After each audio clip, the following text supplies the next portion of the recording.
세 번 울리면 이 집은 다시 무너질 수도 있어요. 그러니까 절대 만지지. 그 시계를 3번 울리면 이 집은 다시 무너질 수도 있어요.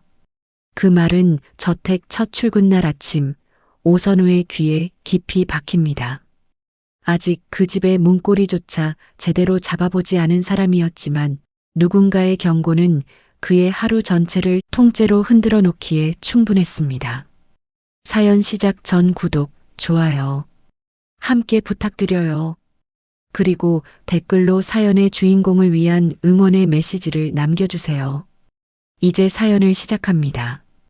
그날이 오선우가 강도윤 회장 저택에 운전기사로 일하게 된 첫날이었습니다.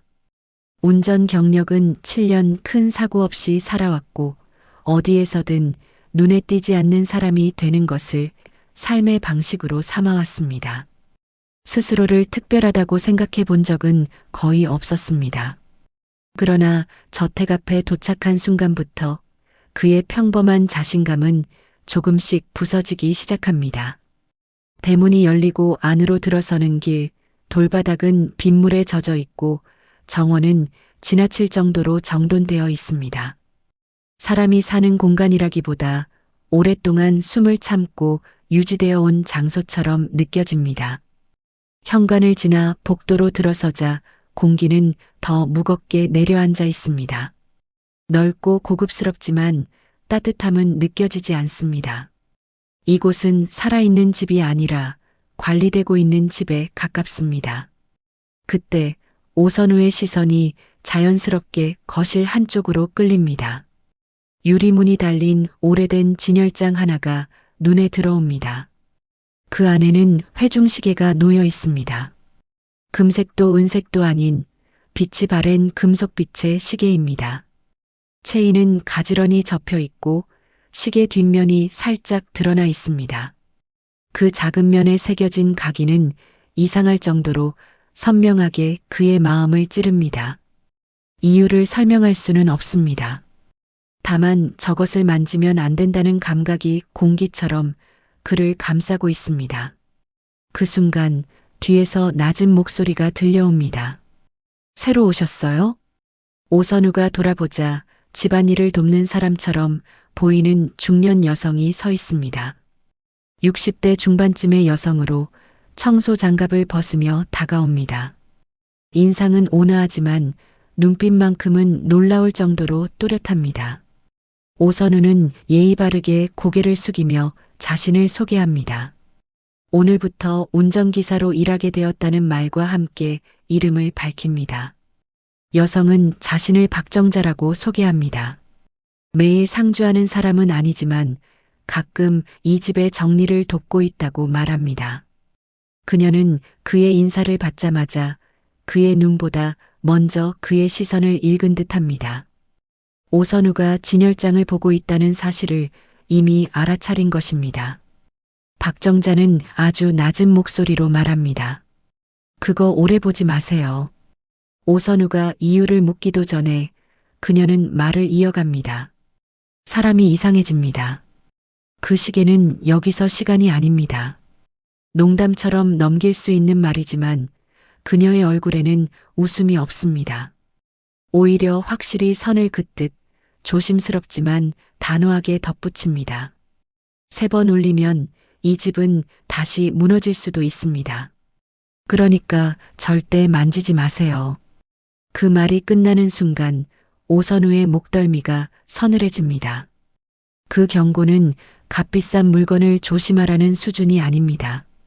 오랫동안 숨겨온 이야기를 건드리지 말라는 오래된 금기처럼 들립니다. 그때 2층에서 발소리가 들려옵니다.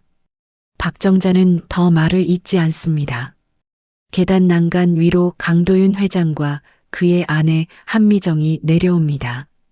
회장에게서는 흐트러짐 없는 단정함이 느껴지고 아내는 단정하지만 어딘가 지쳐 보입니다. 두 사람이 거실로 들어오자 회장의 시선이 잠깐 진열장 쪽으로 향합니다. 정확히는 피하려다 실패한 것처럼 미세하게 흔들립니다. 회장은 짧게 묻습니다. 이 사람인가? 아내가 고개를 끄덕입니다. 오선우는 허리를 깊이 숙여 인사합니다. 회장은 그의 얼굴을 아주 잠깐 바라봅니다. 그러나 그 짧은 시간이 이상할 정도로 길게 느껴집니다. 얼굴이 아니라 얼굴 뒤에 숨겨진 무언가를 찾는 눈빛처럼 보이기 때문입니다. 이내 회장은 시선을 거두며 말합니다. 차 준비하게. 오선우는 고개를 끄덕이고 현관으로 향합니다. 그때 아주 작게 들려온 부인의 목소리가 그의 등을 스칩니다. 여보, 오늘은 그 앞을 빨리 지나가요. 오선우는 그 말의 의미를 알지 못합니다.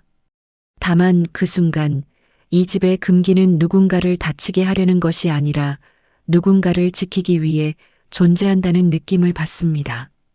그리고 이상하게도 그 금기를 지켜야 한다는 생각과 동시에 진열장 속 시계가 자신을 부르고 있다는 감각 또한 느낍니다. 차를 몰고 나오는 동안 회장은 태블릿에서 시선을 떼지 않습니다. 라디오는 켜지지 않습니다. 신호등 앞에 멈추었을 때 오선우의 손가락이 무의식적으로 핸들 위를 두드립니다. 딱, 딱, 딱, 3번입니다. 그 순간 회장의 시선이 그의 손을 스칩니다. 아무 말도 하지 않지만 그 침묵은 묘하게 크게 울립니다. 그날 밤 오선우는 잠들기 직전 이상한 꿈을 꿉니다. 누군가가 그의 귓가에 대고 속삭입니다. 선우야, 3번 울리면 엄마가 올게. 그때 멀리서 들려오는 희미한 소리. 딱딱딱. 그 소리에 그는 잠에서 깹니다. 등에는 식은땀이 배어 있습니다. 그리고 문득 이런 생각이 스칩니다. 왜 하필 이 집에서 이런 꿈을 꾸게 되었는지 말입니다. 둘째 날부터 오선우는 저택의 규칙을 배우기 시작합니다. 그 규칙들은 종이에 적혀 있지 않았지만 공기 속에 분명히 존재하고 있었습니다. 거실은 조용히 지나갈 것. 진열장 근처에서는 멈추지 말 것. 회장이 그 방향을 바라보지 않도록 동선을 잡을 것. 부인이 아침마다 진열장을 닦는 시간을 방해하지 말 것. 그리고 무엇보다 시계는 절대 건드리지 말 것. 그 규칙들은 누구도 직접 말해주지 않았습니다. 그러나 오선우는 금세 알게 됩니다. 이 집에서는 하지 말아야 할 것을 먼저 배우는 사람이 오래 살아남는다는 사실을 말입니다. 오선우는 운전기사로서 맡은 일을 충실히 수행합니다. 회장의 출근 일정, 부인의 외출, 그리고 이 집의 딸 강유림의 일정까지 챙기게 됩니다. 유림은 미술 작업을 하는 인물로 외부 일정이 잦은 편이었습니다. 오선우가 유림과 제대로 마주한 것은 셋째 날 아침이었습니다. 현관에서 화구 가방을 들고 나오는 유림은 생각보다 밝아 보였지만 눈 밑에는 분명한 그늘이 드리워져 있었습니다.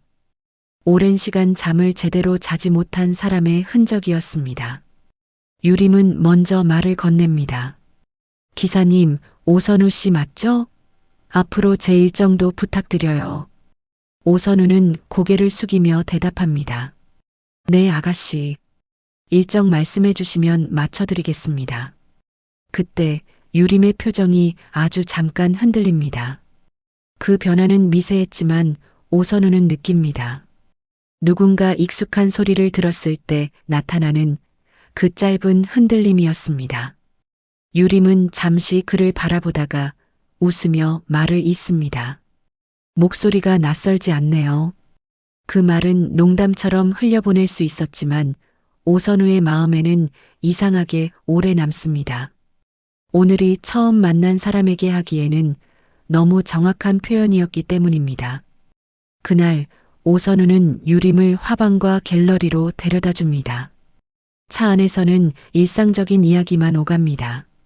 그러나 대화가 비 오는 날 이야기로 넘어갔을 때 묘한 공통점이 드러납니다. 오선우가 말합니다. 비 오는 날을 좋아합니다. 창문을 조금 열고 빗소리를 들으면 마음이 가라앉습니다. 그 말을 들은 유림은 그를 바라보며 대답합니다.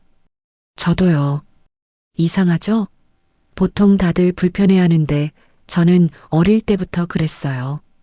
그 말이 끝나는 순간 오선우는 무언가가 정확히 맞물리는 느낌을 받습니다. 우연이라고 넘기기에는 묘하게 정교한 일치였습니다. 신호등 앞에 멈추었을 때 오선우의 손가락이 또다시 무의식적으로 핸들 위를 두드립니다. 딱, 딱, 딱, 3번입니다. 이번에는 유림도 그 소리를 듣습니다. 유림은 그 리듬을 놓치지 않습니다. 그 리듬 기사님도 하세요? 오선우는 잠시 당황합니다. 습관입니다. 언제부터인지는 잘 모르겠습니다. 유림은 말없이 자신의 무릎 위에서 같은 리듬을 두드립니다. 딱, 딱, 딱. 두 사람의 시선이 동시에 마주칩니다. 웃어야 할지 멈춰야 할지 알 수 없는 순간이 흐릅니다. 그 짧은 침묵 속에서 오선우의 마음 깊은 곳에서 설명할 수 없는 감정이 올라옵니다. 그리움입니다. 그러나 무엇을 그리워하는지는 알 수 없습니다. 그날 저녁 저택으로 돌아왔을 때 한미정은 거실에서 작은 오디오 스피커를 닫고 있습니다. 거실 구석에 놓인 오래된 라디오 겸 오디오였습니다. 오선우가 들어오자 한미정은 잠시 손을 멈춥니다. 선우 씨, 오늘도 수고했어요. 아닙니다, 사모님. 한미정은 잠시 망설이다가 아주 조용히 질문합니다. 선우 씨는 어릴 때부터 라디오를 좋아했나요? 그 질문에 오선우는 바로 대답하지 못합니다. 어릴 적 기억이 거의 없기 때문입니다. 그가 알고 있는 것은 보호시설에서 지냈다는 사실과 이후 박정자 할머니에게 맡겨졌다는 기억뿐입니다. 오선우는 솔직하게 대답합니다. 기억은 잘 나지 않습니다. 다만 가끔 멜로디 같은 건 떠오릅니다. 그 말을 듣는 순간 한미정의 눈동자가 미세하게 흔들립니다. 아주 짧은 순간이지만 분명한 동요였습니다. 그런가요? 그때 거실 스피커에서 짧은 잡음이 흘러나옵니다. 한미정은 즉시 스피커 쪽으로 몸을 돌려 리모컨을 확인합니다. 전원은 꺼져 있어야 했습니다. 그러나 작은 불빛이 켜져 있습니다. 한미정은 놀라지 않으려 애쓰는 얼굴로 전원을 끕니다. 그러나 손이 미세하게 떨리고 있다는 사실을 오선우는 놓치지 않습니다. 가끔 혼자 켜집니다. 한미정이 말합니다. 오래돼서요. 그러나 그 말은 기계가 낡아서라기보다 그렇게 믿고 싶어서에 더 가깝게 들립니다. 오선우는 묻고 싶은 것이 많습니다. 왜 하필 이 라디오인지, 왜 하필 거실인지, 왜 하필 진열장 옆인지. 그러나 그는 운전기사입니다. 이 집에서 침묵은 예의에 가깝습니다. 그날 밤 오선우는 다시 꿈을 꿉니다. 어두운 방 안에서 누군가가 작은 라디오를 만지고 있습니다. 라디오에서는 자장가 같은 멜로디가 흘러나옵니다. 그리고 누군가가 웃으며 말합니다. 3번 울리면 우리 다시 만나는 거야. 그 웃음은 낯설지 않습니다. 너무 낯설지 않아서 오히려 두렵습니다. 아침이 되었을 때 오선우는 결심합니다. 이 집의 금기는 자신과 관련이 있을지도 모른다는 사실을 말입니다. 그리고 그 결심이 며칠 뒤 그가 금기를 깨게 만들 것이라는 사실을 그는 아직 알지 못합니다. 일이 늘어나면 마음도 함께 바빠져야 할 것 같지만 오선우의 마음은 오히려 더 느려집니다.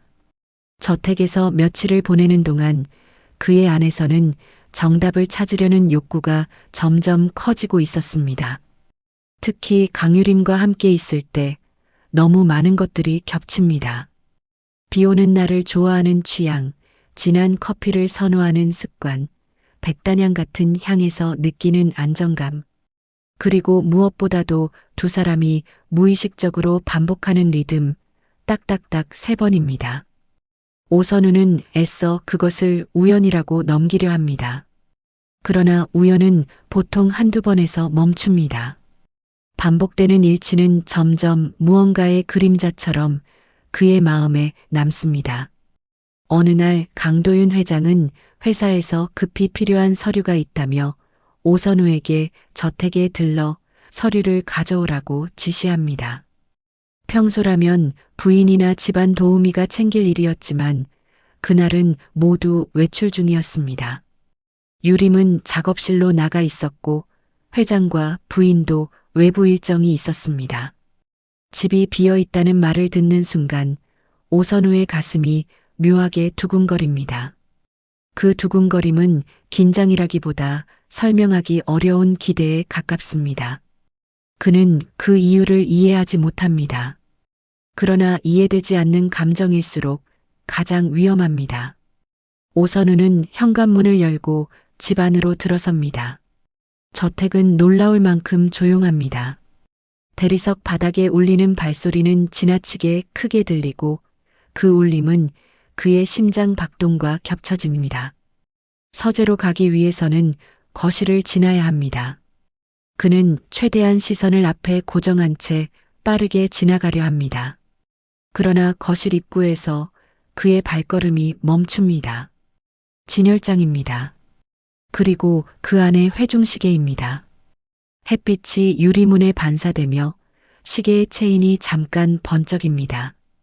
그 빛은 마치 신호처럼 느껴집니다. 오선우는 그 자리에서 한동안 움직이지 못합니다. 그의 머릿속에는 박정자의 경고가 또렷이 울립니다. 3번 울리면 이 집은 다시 무너질 수도 있습니다. 그 말은 그를 멈추게 하기보다 오히려 더 끌어당깁니다. 금기는 언제나 이유를 품고 있고 사람은 그 이유를 확인하고 싶어 하기 때문입니다. 서재에서 서류를 찾아 나오는 길에도 그는 다시 거실 앞에서 멈춥니다. 이번에는 우연이 아닙니다. 그의 발걸음이 분명히 그 방향을 향하고 있습니다. 오선우는 스스로에게 말합니다. 보기만 하자고. 만지지는 말자고. 그러나 보기만이라는 결심은 오래가지 않습니다. 유리문 너머로 보이는 시계 뒷면이 그의 시선을 놓아주지 않습니다. 각인이 보일 듯 말 듯 흔들립니다. 오선우는 한 걸음 또 한 걸음 진열장에 다가갑니다. 결국 그의 손이 유리문 손잡이에 닿습니다. 그 순간 그의 손목이 따끔하게 느껴집니다. 오래된 흉터가 있는 자리입니다. 오선우는 본능적으로 손목을 움켜쥡니다. 그리고 그 흉터를 바라보는 순간 아주 짧은 장면이 스칩니다. 누군가에게 손을 잡아 끌리던 감각, 사람들의 소음, 그리고 여기서 기다려라는 목소리입니다. 장면은 너무 짧아 붙잡을 수 없지만 분명히 기억의 조각입니다. 그는 숨을 깊게 들이마시고 유리문을 엽니다. 회중시계를 꺼내는 그의 손은 떨리고 있습니다. 비싼 물건이기 때문이 아닙니다. 이 물건이 사람의 마음을 품고 있는 것처럼 느껴지기 때문입니다. 오선우는 시계를 손바닥 위에 올려놓고 뒷면을 바라봅니다. 거기에는 짧은 각인이 새겨져 있습니다. DY 그리고 날짜 10월 12일. 그 글자를 보는 순간 그의 숨이 막힙니다. 그 날짜는 기억 속에 존재하지 않지만 감정은 이미 알고 있는 듯 반응합니다. 마치 단 한 번도 잊은 적 없는 기념일처럼 느껴집니다. 그때 시계의 작은 뚜껑이 미세하게 움직이며 소리를 냅니다. 딱, 딱, 딱. 정확히 3번입니다. 그 순간 거실의 공기가 변합니다. 차가워진다기보다 시간이 뒤집히는 듯한 감각이 밀려옵니다. 그리고 거실 구석에서 아주 작은 잡음이 들려옵니다. 전원이 꺼져 있던 오디오가 스스로 켜집니다. 라디오에서는 자장가 같은 멜로디가 흘러나옵니다. 오선우는 그 멜로디를 처음 듣는다고 말할 수 없습니다. 몸이 먼저 반응하기 때문입니다. 눈이 뜨거워지고 목이 메며 가슴이 저릿해집니다. 그는 이유도 모른 채 눈물을 흘립니다.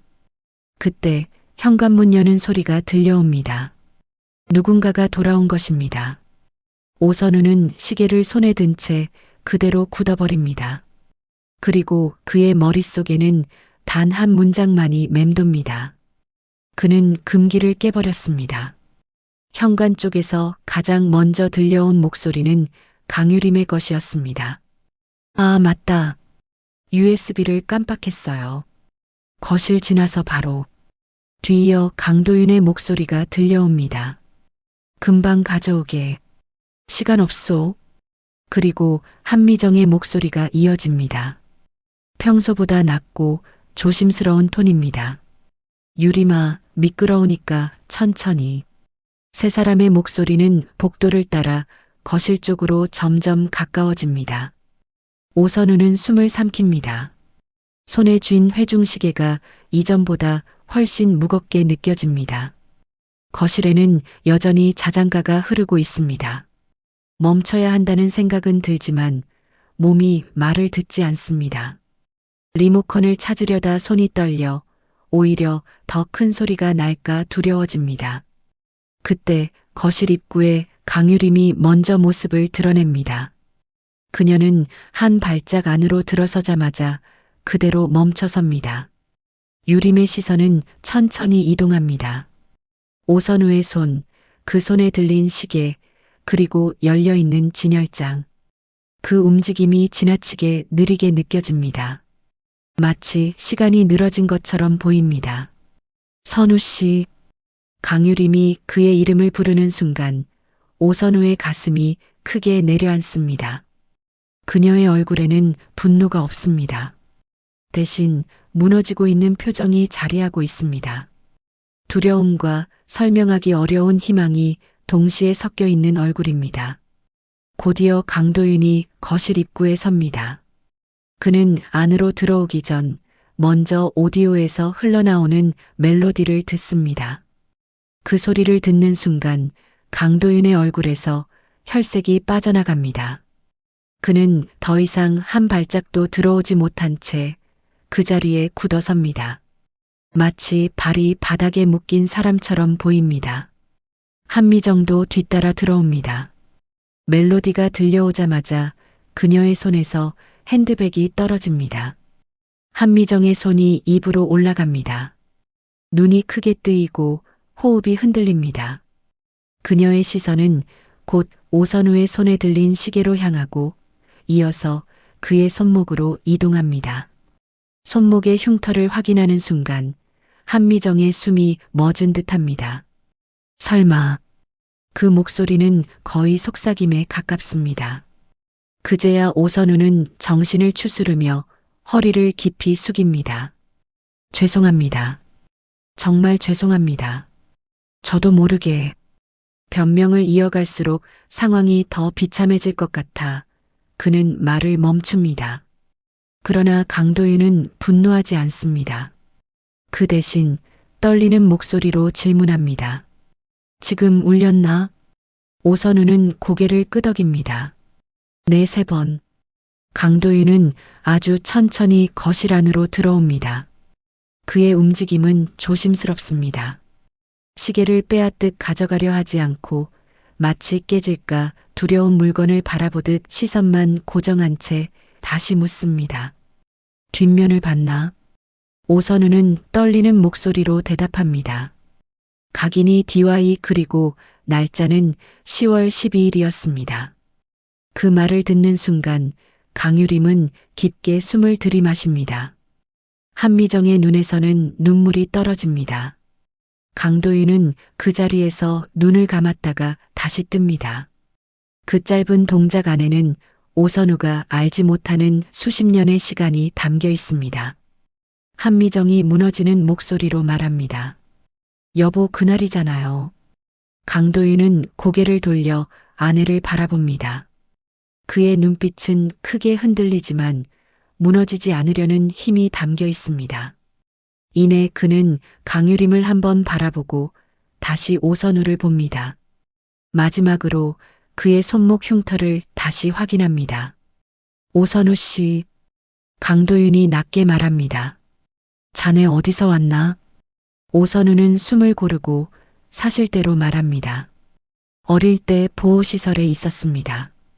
이후에는 할머니께서 저를 데려가 키워주셨습니다. 부모님에 대해서는 아는 것이 없습니다. 그 말을 듣는 순간 한미정의 입술이 떨립니다. 강유림은 시선을 떼지 못한 채 오선우를 바라봅니다. 그 눈빛에는 확인하고 싶다는 감정과 확인이 두려운 감정이 동시에 담겨 있습니다. 강유림이 아주 조용히 묻습니다. 선우 씨 생일 기억나요? 그 질문은 예상보다 더 깊게 파고듭니다. 오선우의 생일은 기억이 아니라 박정자 할머니가 정해준 날짜이기 때문입니다. 오선우는 숨을 고르고 대답합니다. 3월 15일입니다.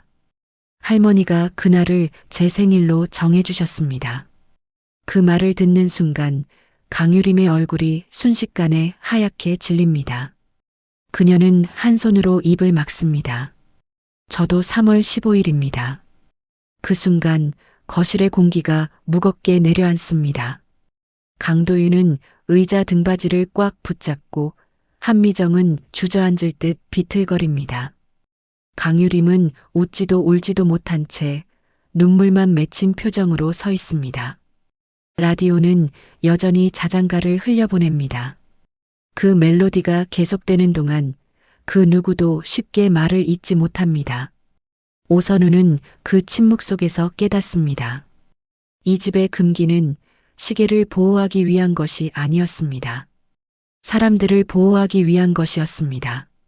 마침내 강도윤이 입을 엽니다. 확인해야겠소.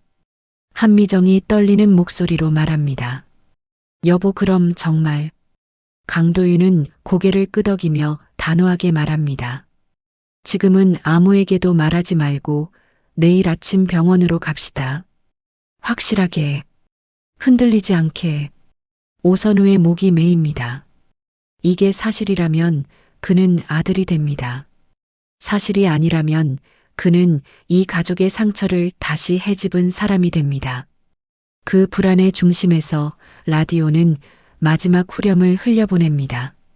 그 멜로디는 그의 안에 있던 무언가를 살짝 열어젖힙니다.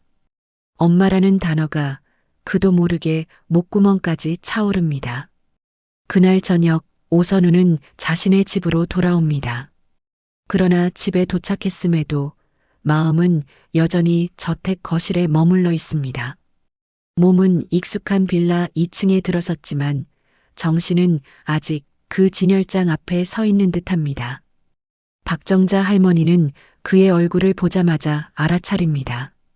말하지 않아도 무언가 큰 일이 있었음을 눈빛으로 읽어냅니다.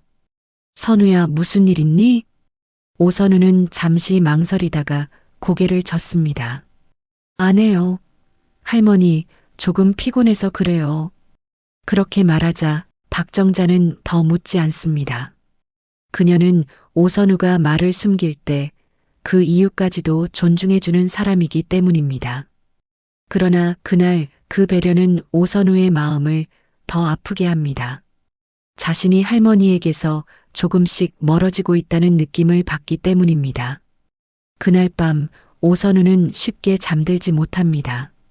그는 자꾸 자신의 손목 흉터를 바라봅니다.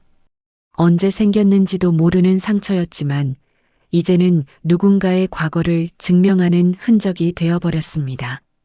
사람이 증거가 되는 순간 삶은 더 이상 단순하지 않습니다. 다음 날 아침 오선우는 다시 저택으로 향합니다. 차 안에서 라디오를 켤까 잠시 고민하지만 결국 켜지 않습니다. 어제의 멜로디가 다시 흘러나온다면 그는 또다시 무너질 것 같았기 때문입니다. 저택에 도착하자 강도윤은 평소보다 훨씬 이른 시간에 나와 있습니다.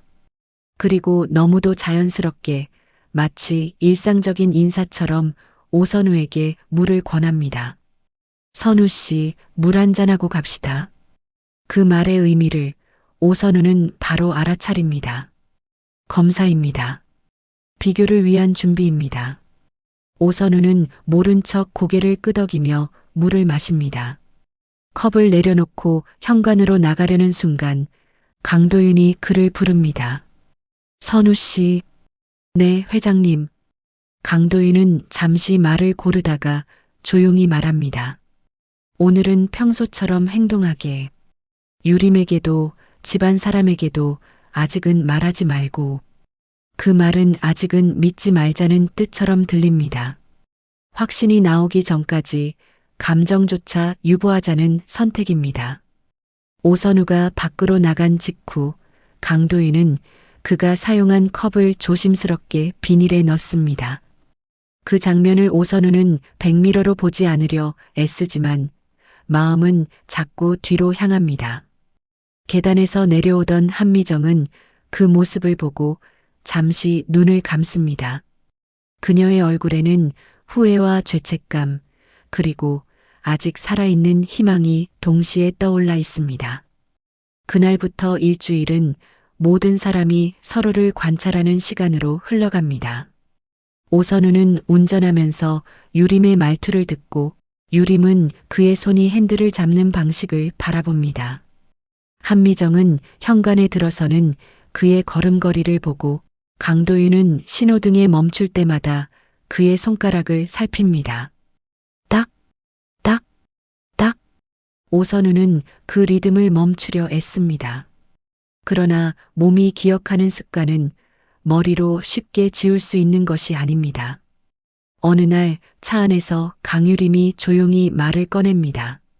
선우 씨, 저 어릴 때부터 이상한 꿈을 꿉니다. 오선우는 잠시 침을 삼키고 묻습니다. 어떤 꿈입니까? 어두운 방에서 누군가 라디오를 켭니다. 그리고 자장가가 흘러나옵니다. 그 사람이 말합니다. 3번 울리면 돌아온다고요. 그 말을 듣는 순간 오선우의 심장은 아프게 뛰기 시작합니다. 그는 잠시 망설이다가 조심스럽게 입을 엽니다. 저도 그 말을 꿈에서 들었습니다. 유림의 눈이 크게 뜨입니다. 그녀는 웃지도 울지도 못한 채 숨만 가쁘게 고릅니다.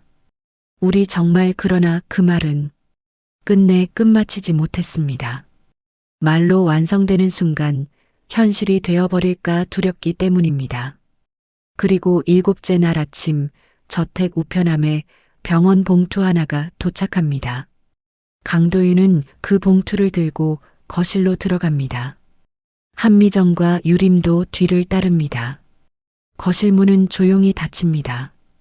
오선우는 마당에서 차를 닦는 척하지만 손이 떨려 걸레를 제대로 쥐지 못합니다. 잠시 후 거실 안에서 들려오는 소리는 한미정의 울음입니다. 그 울음은 단순한 슬픔이 아닙니다. 오랫동안 기다린 사람만이 낼 수 있는 무너짐과 기쁨이 섞인 울음입니다. 그리고 그의 이름이 불립니다. 오선우 씨, 들어오세요. 거실 문이 열리고 오선우는 안으로 들어섭니다. 그 순간 3사람의 얼굴이 동시에 그의 시야에 들어옵니다. 강도윤은 서류를 쥔 손이 미세하게 떨리고 있고 한미정은 이미 울어 눈가가 붉어져 있으며 강유림은 눈물이 맺힌 채 오선우를 똑바로 바라보고 있습니다. 그 시선들은 평가도 의심도 아닙니다. 오랫동안 기다려온 사람을 마주한 눈빛입니다.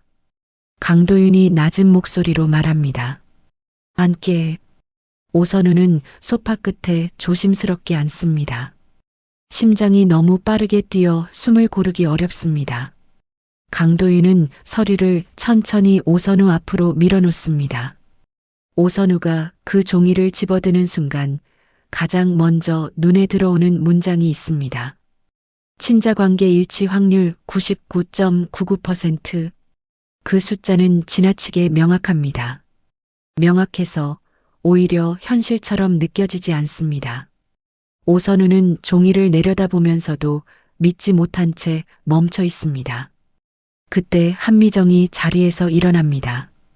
그리고 오선우 앞에 다가와 천천히 무릎을 꿇습니다. 미안해. 그 한 단어가 조심스럽게 흘러나옵니다. 엄마가 널 지키지 못했어. 엄마라는 단어가 들리는 순간 오선우의 안에서 무언가가 한꺼번에 무너집니다. 그는 어린 시절을 거의 기억하지 못합니다. 그러나 엄마라는 단어만큼은 낯설지 않습니다. 그 낯설지 않음이 그를 더 아프게 합니다. 강도윤이 말을 잇습니다. 30년 전 놀이공원에서 한순간 눈을 뗀 사이에 한미정은 흐느끼며 말을 이어갑니다. 너는 그날 우리 품에서 사라졌어. 이름만 겨우 말했다고 했어. 선우라고. 그 말이 끝나는 순간 오선우의 머릿속에서 하나의 조각이 맞춰집니다. 그래서 박정자 할머니가 그의 이름을 선우라고 불러주었음을 그는 비로소 이해합니다. 강유림이 오선우의 손을 잡습니다. 그 손은 따뜻하고 조금 떨리고 있습니다. 오빠, 나 진짜 느꼈어. 우리가 닮았던 게 그냥 느낌이 아니었어. 오선우는 유림을 바라봅니다. 그녀와 함께 있을 때 느꼈던 편안함, 오래 알고 지낸 사람 같은 안정감. 그 모든 감각이 이제야 설명됩니다. 그러나 설명되는 순간 기쁨보다 두려움이 먼저 찾아옵니다. 삶 전체가 다른 방향으로 꺾이려 하고 있기 때문입니다. 강도윤이 다시 말합니다. 우린 널 찾았단다. 경찰도 사설 탐정도 할 수 있는 건 다 해봤단다. 한미정이 고개를 숙인 채 덧붙입니다. 하지만 못 찾았어. 그래서 시간이 멈췄어. 그 말과 함께 오선우는 회중시계를 떠올립니다. 진열장 속에서 멈춰있던 시간. 앞으로 가지 못했던 가족의 시간입니다. 오선우는 떨리는 목소리로 말합니다. 저를 키워주신 할머니가 계십니다. 그 말에 한미정은 고개를 끄덕입니다. 그래, 그분이 내 삶을 지켜주셨구나. 강도윤은 단호하게 말합니다. 이제 우리가 그분께 가야겠소.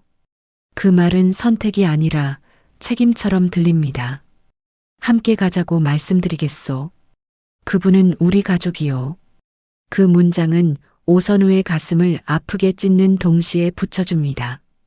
두 개의 집이라는 말이 처음으로 현실이 되는 순간입니다. 오선우는 고개를 끄덕입니다.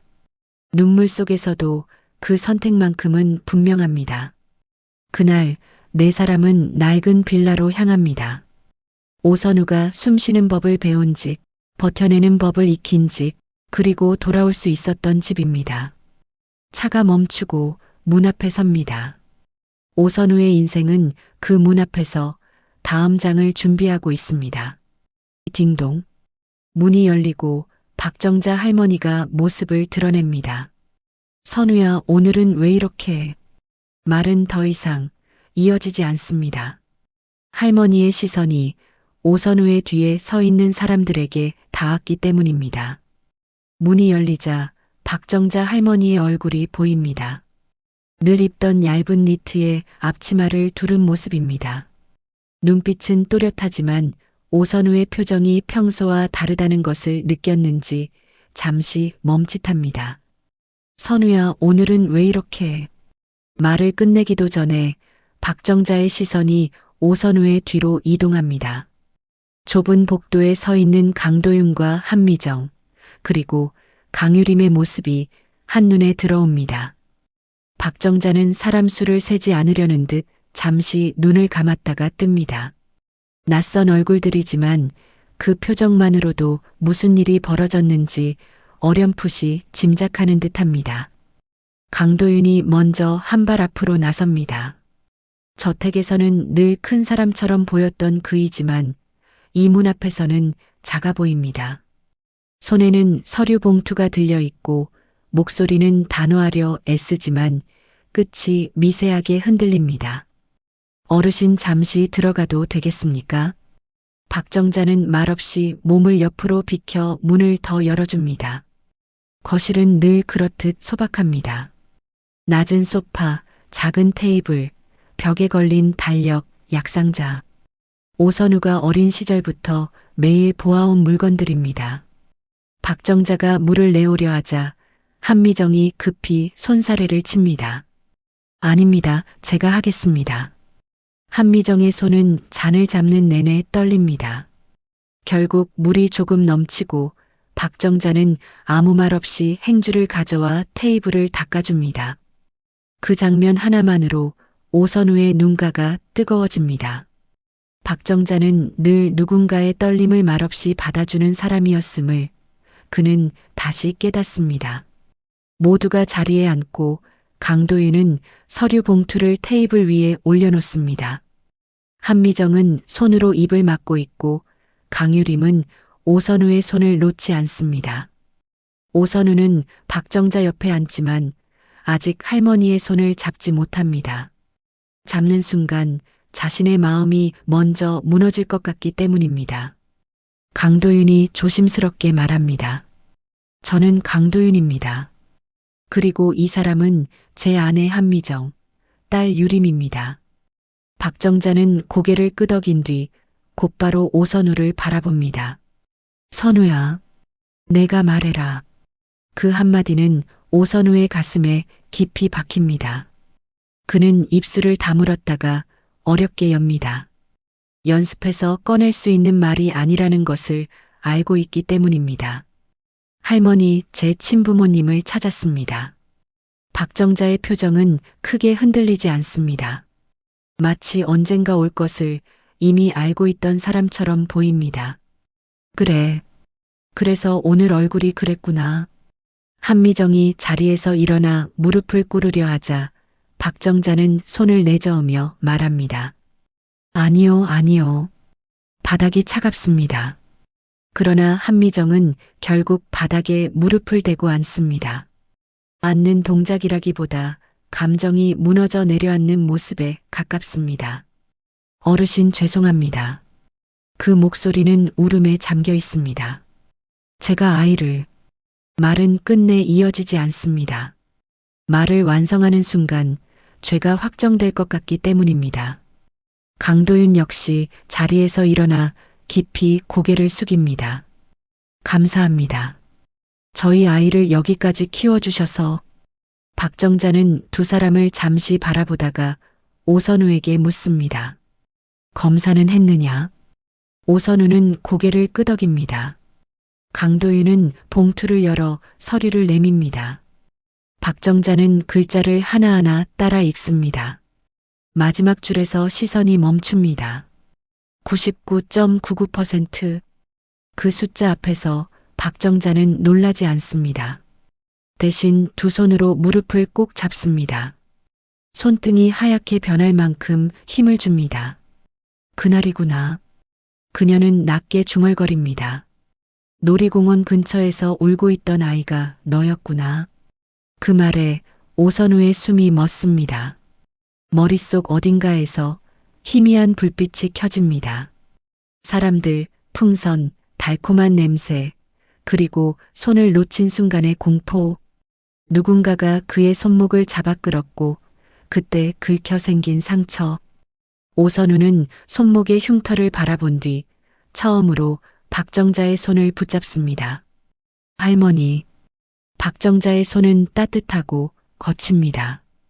그 거칠음은 오선우가 살아온 시간의 증거처럼 느껴집니다.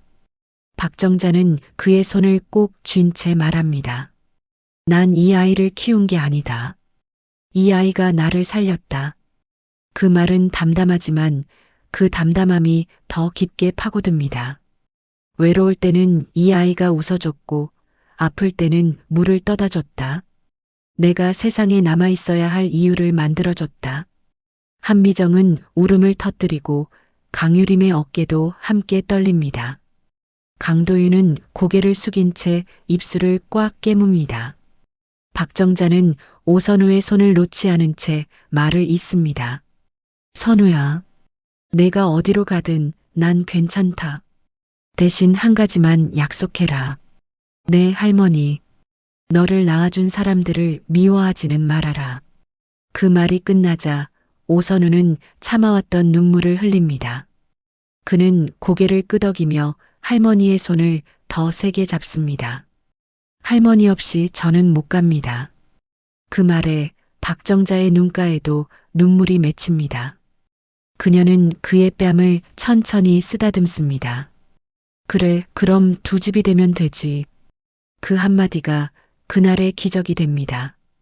그때 거실 한쪽 선반에 놓인 작은 라디오에서 전원이 꺼져 있는데도 잡음이 흘러나옵니다. 모두의 시선이 라디오로 향합니다. 그리고 아주 희미하게 자장가 멜로디가 다시 흐르기 시작합니다. 박정자가 떨리는 목소리로 말합니다. 이 소리 내가 어릴 때 매일 찾던 소리다. 라디오에서 흘러나오는 멜로디는 작고 가늘게 퍼집니다. 볼륨을 올리지 않았음에도 그 소리는 방 안에 있는 모든 사람의 마음을 정확히 파고듭니다. 소리는 공간을 채우기보다 기억을 건드립니다. 한미정은 자리에서 일어나 라디오 쪽으로 다가갑니다. 손을 뻗었다가 중간에서 멈춥니다. 전원을 끄는 것도 더 듣는 것도 두려운 사람의 모습입니다. 강유림은 오선우의 손을 더 꽉 잡습니다. 손끝에 전해지는 미세한 떨림은 지금 이 순간이 현실임을 부정하고 싶은 마음처럼 느껴집니다. 오빠 이 노래. 유림은 끝까지 말을 잇지 못합니다. 말로 완성하는 순간 감정이 더 이상 버틸 수 없을 것 같기 때문입니다. 박정자는 라디오를 바라보며 조용히 입을 엽니다. 선우가 어릴 때 밤마다 울었습니다. 누가 와서 엄마가 곧 온다고 말해도 울음을 멈추지 않았습니다. 그 이야기는 처음 듣는 내용이 아닙니다. 그러나 이렇게 구체적인 기억으로 들려오자 오선우의 가슴은 견딜 수 없을 만큼 조여옵니다. 박정자는 말을 이어갑니다. 이 멜로디만 나오면 아이가 울음을 멈췄습니다. 꼭 누가 안아주는 것처럼 말입니다. 그 말이 끝나자 한미정은 그 자리에서 주저앉습니다. 그녀는 라디오 앞에 몸을 낮춘 채 마치 소리를 끌어안고 싶은 사람처럼 고개를 숙입니다. 제가 불러줬습니다. 그 고백은 거의 숨소리에 가깝습니다. 아이가 잠들기 전에 매일. 그 순간 오선우의 머릿속에서 또 하나의 장면이 스칩니다. 따뜻한 손이 이마를 쓰다듬고 낮은 목소리가 노래를 흥얼거립니다. 장면은 흐릿하지만 감각만큼은 분명합니다. 그는 보고 있지 않지만 느끼고 있습니다. 강도윤은 말없이 봉투에서 오래된 사진 한 장을 꺼냅니다. 사진 속에는 어린 남자아이와 여자아이가 나란히 서 있습니다. 두 아이는 닮지 않았지만 표정에는 묘한 공통점이 있습니다. 웃을 때 생기는 미세한 버릇, 눈가의 긴장 같은 것들입니다. 강유림은 사진을 보는 순간 눈물을 흘립니다. 오빠 여기. 오선우는 사진을 바라봅니다. 사진 속 남자아이의 손목에는 작은 밴드가 붙어 있습니다. 밴드의 위치는 그의 흉터가 있는 자리와 거의 같습니다. 오선우는 목이 막힙니다. 그 밴드는 그의 삶의 첫 장면일지도 모릅니다. 강도윤은 조용히 말합니다. 그날 아이가 이런 말을 했다고 들었습니다. 3번 울리면 엄마가 온다고요. 그 말에 한미정은 고개를 숙인 채 덧붙입니다. 그래서 우리는 그 말을 붙잡았습니다. 시계도 라디오도 다 멈춰두었습니다. 그것은 희망이라기보다 죄책감이었습니다. 멈춰 있으면 언젠가는 다시 돌아올 것이라는 믿음. 아니, 믿고 싶었던 마음이었습니다. 오선우는 그 이야기를 들으며 생각합니다. 그는 돌아왔습니다. 기적처럼 돌아온 것이 아니라 누군가의 긴 기다림 끝에 불려온 존재입니다. 박정자는 오선우의 어깨를 천천히 토닥입니다. 선우야, 내가 그 집에 가도 여기서의 시간은 사라지지 않는다. 그 말은 위로이자 놓아줌입니다. 내가 나를 부르면 나는 언제든 내 옆에 있다. 오선우는 고개를 끄덕이며 말합니다. 할머니같이 가주시면 안 되겠습니까? 그 말에 방 안의 공기가 잠시 멈춥니다.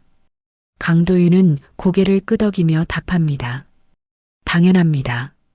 어르신은 저희 가족입니다. 박정자는 잠시 눈을 감았다가 아주 천천히 고개를 끄덕입니다. 그것은 허락이 아니라 사랑으로 하는 선택입니다. 그날 밤 라디오는 꺼지지 않습니다.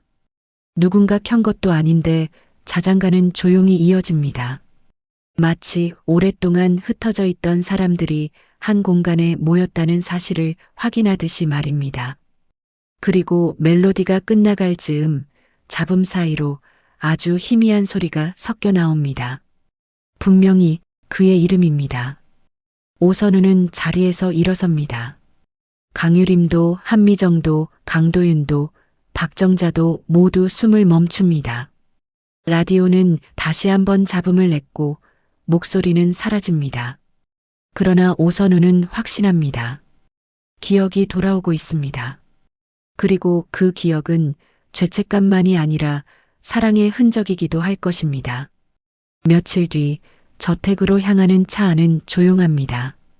운전석에는 오선우가 앉아 있고 뒷좌석에는 강도윤과 한미정 그리고 강유림이 함께 타고 있습니다. 그리고 오늘은 처음으로 박정자 할머니도 같은 차에 타고 있습니다. 박정자는 창밖을 바라본 채 아무 말도 하지 않습니다. 괜찮다고 말했지만 오선우는 알고 있습니다. 할머니는 지금 조용히 자신의 삶을 정리하고 있다는 것을요.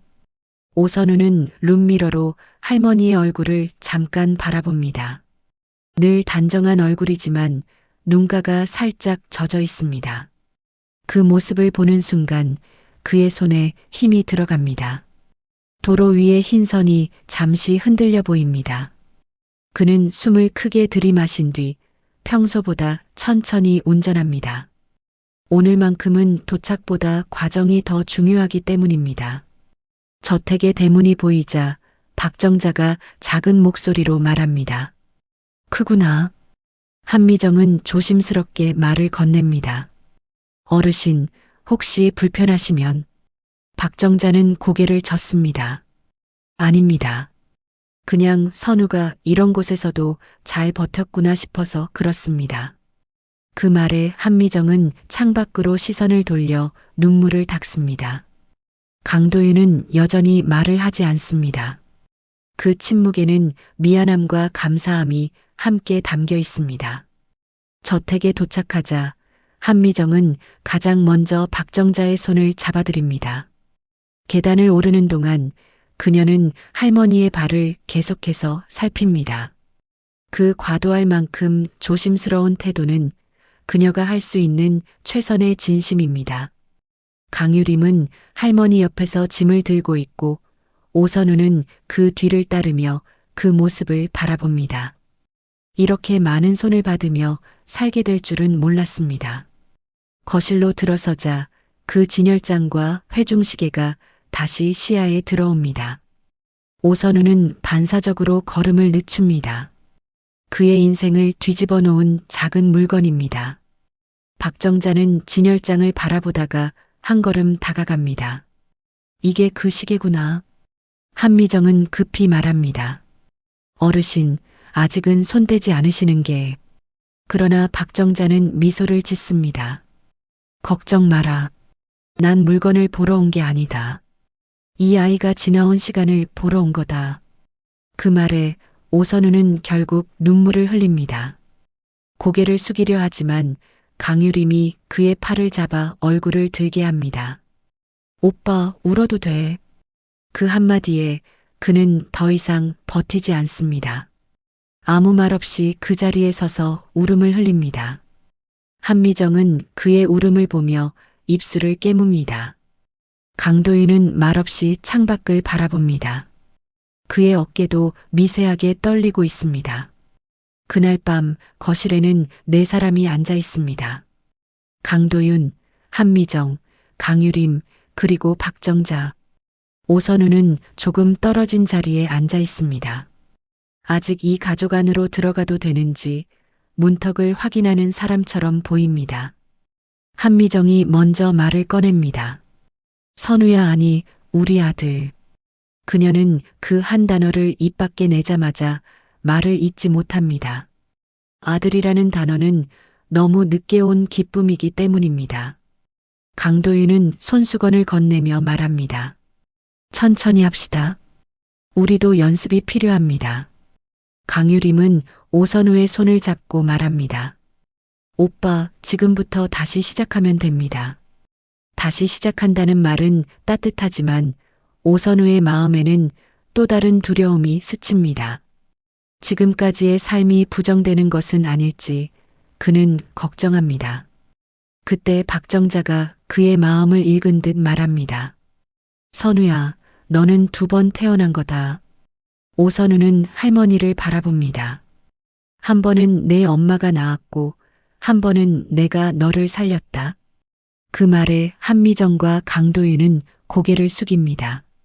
강유림은 박정자의 손을 꼭 잡습니다. 할머니 감사합니다. 그 순간 거실의 라디오에서 다시 한번 잡음이 울립니다. 모두가 숨을 멈춥니다. 그러나 이번에는 두려움이 아닙니다. 마치 누군가 그래, 여기다라고 확인해주는 소리처럼 들립니다. 오선우는 천천히 자리에서 일어나 라디오 앞으로 다가갑니다. 그리고 처음으로 그의 손으로 직접 전원을 켭니다. 한미정은 눈을 감고 강도윤은 2 손을 꽉 쥐며 강유림은 고개를 숙이고 박정자는 조용히 그 소리를 듣습니다. 그 멜로디는 더 이상 상처가 아닙니다. 돌아오라고 부르던 소리가 아니라 잘 왔다고 말해주는 소리입니다. 그러나 멜로디가 끝나갈 즈음 라디오에서 아주 작게 그의 이름이 다시 들려옵니다. 선우야. 그리고 이어서 다른 단어가 섞여 나옵니다. 미안해. 그 말이 끝나자 라디오는 스스로 꺼집니다. 누가 끈 것도 아닙니다. 오선우는 그 자리에서 한동안 움직이지 못합니다. 그의 기억 속 누군가가 아직도 어딘가에서 사과하고 있는 듯합니다. 몇 주의 시간이 흐릅니다. 모든 것이 한꺼번에 바뀌면 사람은 먼저 행복해지기보다 지칩니다. 오선우 역시 그 시간을 통과하고 있습니다. 저택에서의 생활은 부족함이 없습니다. 그러나 그의 마음은 아직 어느 곳에도 완전히 닿지 못합니다. 강도윤은 아들이라는 호칭을 입에 올릴 때마다 조심하고 한미정은 오선우를 바라볼 때마다 울음을 삼키며 말을 줄입니다. 강유림은 오빠라고 부르면서도 그의 표정을 살피는 버릇이 생겼습니다. 그리고 박정자는 저택의 작은 방 창가에 앉아 햇볕을 받으며 조용히 웃고 있습니다. 괜찮다고 말하지만 오선우는 알고 있습니다. 할머니는 지금 자신의 자리와 역할을 천천히 정리하고 있다는 것을요. 어느 아침 거실에서 강도윤과 오선우는 마주 앉아 있습니다. 강도윤은 커피 대신 따뜻한 차를 마시고 있습니다.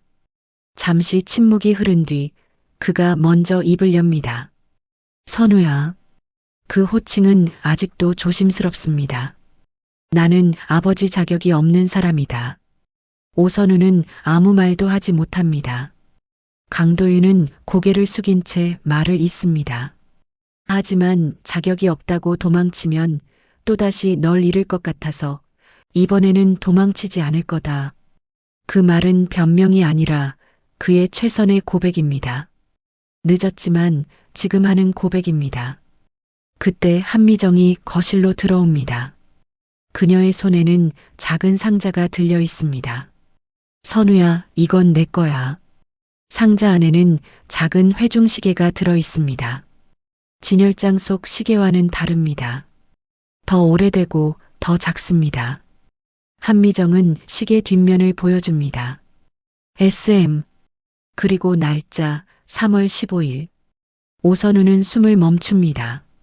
그가 자신의 생일로 알고 있던 날짜입니다. 한미정은 떨리는 목소리로 말합니다. 우리가 내 생일을 잊지 않으려고 만든 시계야. 그런데 너를 잃고 나서 이 시계도 같이 멈췄어. 오선우는 조심스럽게 시계 뚜껑을 엽니다. 그 안에는 작은 종이 쪽지가 들어 있습니다. 삐뚤빼뚤한 어린아이의 글씨입니다. 엄마, 아빠. 3번 올리면 나 여기 있어요. 그 문장을 보는 순간 오선우의 눈에서 눈물이 쏟아집니다. 그 글씨가 자신의 글씨임을 그는 설명 없이도 압니다. 기억은 없어도 몸이 기억합니다. 강유림은 그의 어깨에 기대며 말합니다. 오빠 이제는 찾지 않아도 되는 거죠? 오선우는 천천히 고개를 끄덕입니다. 이제는 끝났습니다. 그때 박정자가 거실로 들어옵니다. 그녀는 오선우 옆에 앉아 시계를 바라보다가 말합니다. 그럼 울려보아라. 무엇을 말입니까? 그 시계 말이다다. 3번 거실 안에 모든 사람이 숨을 멈춥니다. 오선우는 떨리는 손으로 시계를 들고 천천히 태엽을 만집니다. 딱딱딱. 정확히 3번 울립니다. 그 순간 라디오에서 잡음이 들립니다. 그리고 자장가가 흐르기 시작합니다. 이번에는 누구도 놀라지 않습니다. 누구도 무너지지 않습니다. 그 소리는 더 이상 상처가 아닙니다. 한미정이 오선우의 손을 잡고 말합니다. 이제는 돌아오라는 소리가 아니라 같이 살자는 소리였으면 좋겠어. 강도윤이 고개를 끄덕입니다. 그래. 함께. 박정자는 오선우의 등을 조용히 두드립니다. 선우야, 너는 이제 어디에 있어도 된다.